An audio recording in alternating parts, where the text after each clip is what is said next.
বন্ধুরা আসসালামু আলাইকুম। আমরা এই মুহূর্তে অবস্থান করতেছি পাটগ্রাম বাইপাস মোড়।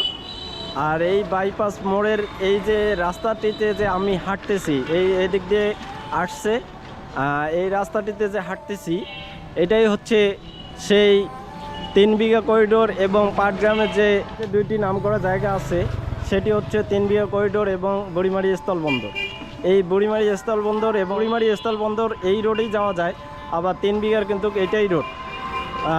এখানেই আপনার চোখে পড়বে এখানে একটি মাইল ফলক, দেখেন কোন অবস্থায় পড়ে আছে।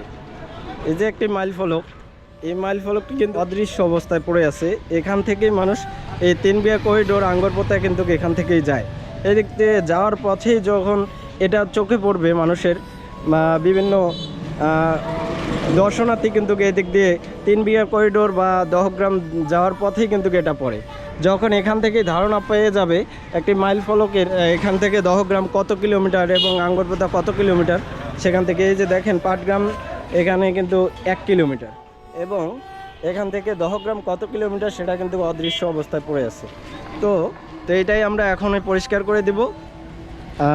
আশা রাখছি আপনাদের ভালো লাগবে এবং কীরকম হলো কাজটি অবশ্যই কমেন্ট শেয়ার করে আমাদের উৎসাহিত করবেন।